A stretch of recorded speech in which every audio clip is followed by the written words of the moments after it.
Madame, Monsieur, bonsoir. Bienvenue dans votre magazine de l'information dédié à la sécurité routière. Bienvenue.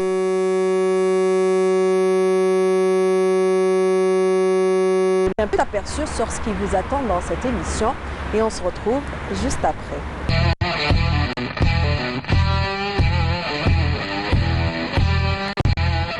Pour le numéro d'aujourd'hui, nous allons parler de sièges automobiles et des dangers qu'encourt bébé s'il n'est pas bien attaché. Pour la démo, notre pro va vous montrer comment changer les ampoules de votre voiture. Le zapping fera le tour de quelques spots sur le siège auto à travers le monde. Et enfin, les enfants feront réviser le code de la route à notre reporter. Les services de la Sûreté nationale ont enregistré depuis le début de cette année plus de 700 infractions liées au non-respect des conditions de transport des enfants de moins de 10 ans. Hasna Zoubiri s'est intéressée à ce sujet. Elle a accompagné des éléments de la Sûreté nationale et a constaté pour nous ces infractions. Elle nous explique par là même quelle serait la meilleure condition d'attacher son enfant dans un siège automobile. Regardez.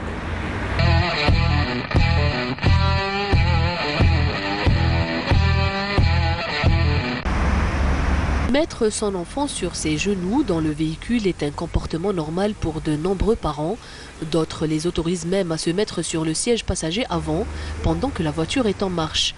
Pourtant, le transport des enfants de moins de 10 ans sur les places avant des véhicules est interdit par la loi.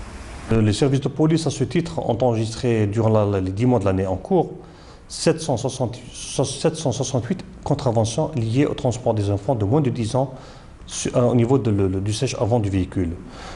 Cette tendance, elle est à la baisse, elle est de moins de 50%, et ce grâce aux efforts qui sont fournis par les services de police en matière de lutte contre cette infraction qui est génératrice d'accidents graves. Il faut savoir que l'enfant, sa place, elle est derrière.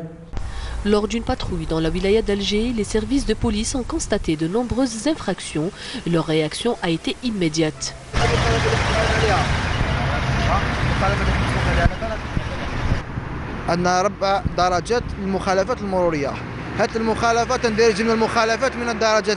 Nous avons 4 degrés d'infraction routière. Cette infraction est de 3e degré qui interdit de mettre un enfant de moins de 10 ans dans le siège avant du véhicule.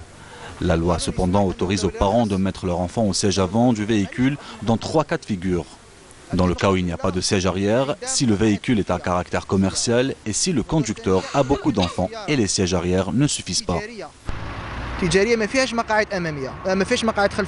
Oui, je sais que c'est un peu dangereux, mais qu'est-ce que je fais? Elle ne peut pas s'asseoir derrière.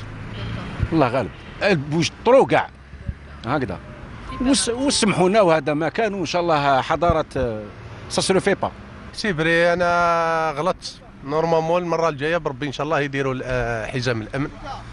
وعندي الطفلة واعرة شوية مع الولاد يتضربوا شوية في الأريار. Il s'agit donc d'une contravention de 3e degré, ce qui entraîne à une amende forfaitaire de 2000 à 4000 dinars avec retrait de permis de conduire. La loi autorise en outre les conducteurs possédant des véhicules à caractère commercial avec une seule cabine à mettre leurs enfants devant à condition qu'ils soient bien attachés. دونجي عليهم باسكو ما عنديش الا غالب لافاشور تاع الاخرى عندي تاع كوميرس الناس تاع كوميرسون على هذيك اللي نركبهم قدام. Donc ce que je conseille aux parents, c'est de mettre l'enfant derrière. C'est sûr que la réglementation prévoit l'interdiction, mais aussi que les parents soient conscients aussi de la dangerosité de transporter un enfant dans les sièges avant. Donc je leur conseille de le transporter derrière. Et maintenant, si l'enfant est jeune, encore très jeune, donc il faudra mettre des sièges de retenue qui répondent aux normes de sécurité et qu'il faudra aussi installer de manière sécurisée pour permettre une meilleure sécurité de l'enfant au siège arrière du véhicule. Si votre enfant a moins de 5 ans, l'idéal serait de le placer dans un siège dédié aux enfants et voici la bonne façon de l'attacher. Utilisez plutôt la ceinture de sécurité pour l'installation du siège d'auto. Voyons comment installer un siège orienté vers l'arrière en utilisant le dispositif SAU. Commencez par lire attentivement le guide d'utilisation du siège d'auto et celui de votre véhicule. Étape 1. Repérez les deux barres d'ancrage et placez le siège d'auto entre les deux barres. Ce symbole est généralement visible près des barres d'ancrage. Étape 2. Identifiez les deux connecteurs SAU sur le siège d'auto. Étape 3. Bouclez les connecteurs du siège d'auto dans les barres d'ancrage de votre véhicule. Assurez-vous de bien entendre les clics. Étape 4. Tenez-vous derrière la base et poussez vers le bas avec vos genoux ou vos mains, puis serrez la ceinture du SAU. Placez le siège sur la base en vous assurant qu'il y est fixé de façon sécuritaire. L'utilisation du siège auto en Algérie n'est pas obligatoire et son non-respect n'est pas passible d'amende. Il est donc peut-être temps de l'intégrer dans le code de la route pour protéger les enfants de moins de 10 ans en cas d'un accident de la route. Dans la démo de notre pro, Anis Benay nous parlera des feux de la voiture et nous expliquera par là même comment changer les ampoules. Regardez.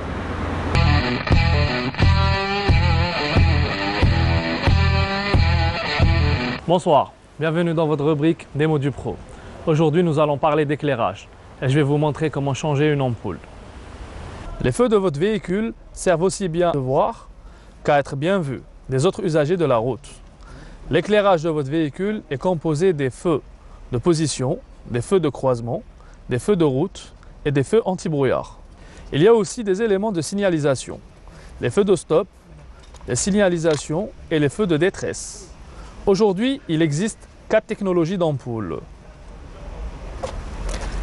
Les ampoules à filament standard, les halogènes, les lampes à décharge, les lampes xénon. Pour votre véhicule, en fonction des feux, il vous faut savoir qu'il existe 13 différentes ampoules non internes changeables. Alors mieux vaut ne pas se tromper. Les plus connus, les H1, qui équipent une grande partie des phares auto. Les H4, à double filament, équipés les codes et les phares. Les H7 équipent les feux de croisement. Les ampoules de clignotant sont de 21 watts. Il en existe 3 sortes. Les blanches simples, B21W, les oranges, BY21W, BY21 diadème, légèrement bleutées, dont la lumière est orange. Alors une ampoule est à remplacer quand elle ne fonctionne plus. Pour remplacer votre ampoule, il n'y a rien de plus simple. Embarquez avec moi, on va voir cela. Enlevez le cache.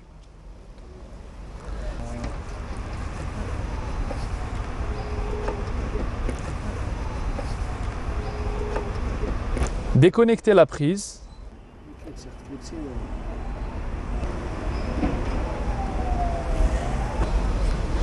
Déclipsez la goupille.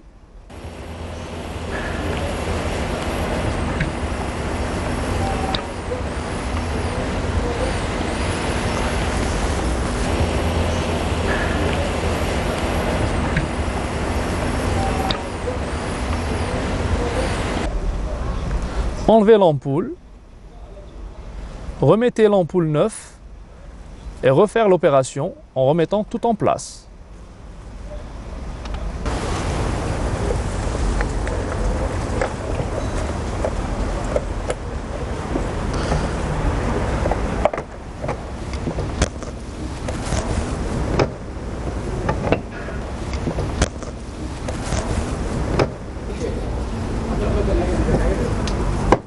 Prenez l'habitude de ne pas toucher les ampoules halogènes par leurs globaux. En verre, prenez toujours par le culot. Il est préférable de changer les ampoules par paire pour garder la même température et intensité de la lumière des deux côtés du véhicule. Et gardez toujours une boîte d'ampoule dans votre véhicule, ça peut toujours servir. De plus, c'est obligatoire. Nous arrivons à la fin de la rubrique. Soyez prudents sur la route. À la prochaine. Dans le zapping, nous allons voir ce qui se fait à travers le monde en matière de prévention routière concernant le siège automobile. Regardez.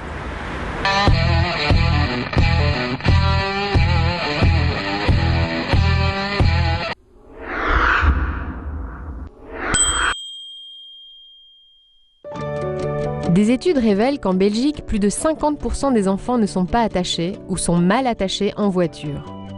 Pour attacher parfaitement votre bébé, suivez ces conseils. Placez le siège bébé sur le siège passager avant ou arrière dans le sens contraire à la route. Attachez les ceintures autour du siège comme l'indique le mode d'emploi. Vérifiez que le siège soit bien maintenu et que la ceinture soit parfaitement tendue. Les ceintures qui entourent le bébé doivent être tendues, mais pas trop, quelques centimètres de mou, question de confort. Avant de prendre la route, surtout, désactivez l'airbag si le siège avant est utilisé. Sinon, l'enfant pourrait être grièvement blessé par l'airbag en cas d'accident. Même pour des trajets courts, attachez toujours votre enfant.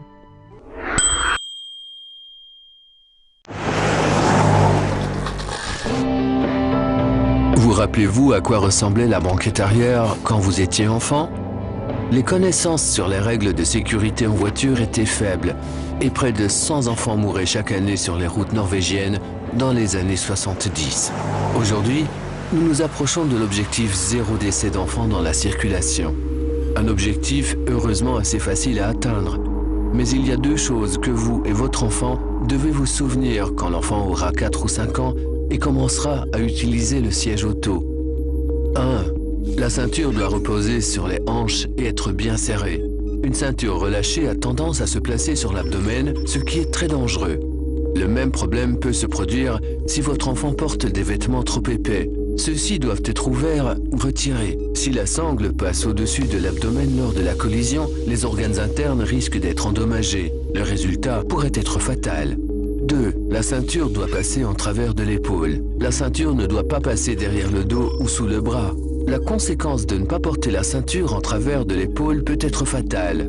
Le corps est projeté vers l'avant avec un risque probable de lésion à la tête et à la nuque. Ces deux règles peuvent faire la différence entre la vie et la mort. Apprenez cela à vous-même et à vos enfants dès aujourd'hui. 1. Ajustez la ceinture sur les hanches. 2. La ceinture repose sur l'épaule. Cela s'applique à tous les passagers du véhicule, du nourrisson à l'adulte.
Sofiane Hamoudi a décidé de passer le permis. Il est parti réviser les plaques de signalisation avec les enfants.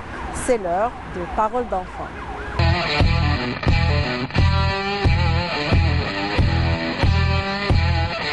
Citez-moi, par exemple, quelques plaques de signalisation. Le sens interdit, l'arrêt stop, les 60 km/h et les 30, les panneaux. Il ne faut pas les dépasser. Oui. Très bien. Il sert à quoi, par exemple, un panneau, quand on voit un panneau, comme celui que tu viens de citer, le premier, le sens interdit, par exemple, sa signification? C'est qu'il ne faut pas passer par ce sens parce qu'il est réservé juste à un sens. Très bien. Très bien. Je vais te rajouter une autre question. Tes parents conduisent? Oui. Les deux? Oui. Font des infractions? Pas trop. Pas trop. Comment tu le sais? Parce que Parce qu'ils ne partent pas en voiture sans nous. Et à chaque fois que je vois le conduit de vitesse, je le vois qu'il est plus bas que 90. Très bien. Et quand je le vois monter, je dis à mes parents, vous pouvez faire un accident. Cite-moi quelques panneaux de signalisation. Le stop, le sens interdit, les 80 km par heure et tout ça. Il sert à quoi le 90 km par heure? À ne pas dépasser cette vitesse. Tes parents conduisent? Oui. Très bien, ils conduisent bien? Oui. Quel est le jour où ils ont fait une infraction, par exemple? Quand ils sont pressés, ils ne respectent pas tous les codes de la route. Très bien. Quand tu pars en retard à l'école, quand est-ce quel moment? Quand je pars en retard à l'école, quand il y a de la circulation et tout ça. Très bien. Qu'est-ce qu'on doit leur dire pour des gens qui font comme ça? Qu'est-ce qu'on doit leur dire? De respecter ces codes de la route. Cite-moi quelques panneaux de signalisation. Eh bien, le stop, les 80 km, le sens interdit. Il sert à quoi le sens interdit? Eh bien, il sert à dire aux gens qui ne passent pas par ce sens, parce qu'il y a d'autres voitures qui passent par ce sens-là. Très bien. Tes parents conduisent? Oui. Ils conduisent bien? Oui. Quel est le jour où ils étaient pressés ou quelque chose comme ça, ils ont fait des infractions? Raconte-moi. Eh bien, quand je suis en retard à l'école, et quand ils sont eux en retard au travail, qu'est-ce qu'ils font? Eh bien, ils se pressent et ils ne respectent pas les codes. Qu'est-ce qu'on doit leur dire? De respecter. Donne-moi quelques panneaux de signalisation. Le stop, le 80 km par heure, le sens interdit. Très bien. Il sert à quoi ces panneaux? Le sens interdit sert à dire à des personnes qu'ils n'ont pas le droit de passer par ce côté. Très bien. Ou ce chemin. Tes parents possèdent une voiture? Oui, les deux. Conduisent? Oui. Très bien. Conduisent bien? Oui. Pourquoi? Parce que quand on ne fait pas gaffe dans la route, on peut faire un accident grave. Très bien. Quelles sont les infractions? Certainement, on devrait faire au moins une fois par hasard quelques infractions. Oui, quand ils ont une urgence. C'est pour quelques bandes de signalisation. Le sens interdit, le 80 km par heure, le stop, tout ce qui est de ce genre. Très bien. Le stop, il sert à quoi? Le stop, c'est pour arrêter les gens. Nous arrivons à la fin de cette émission. Toute l'équipe qui l'a préparée vous remercie de l'avoir suivi. Vous pouvez nous revoir sur les adresses qui s'affichent au bas de votre écran. Quant à moi, je vous donne rendez-vous la semaine prochaine. Soyez prudents sur les routes. Au revoir.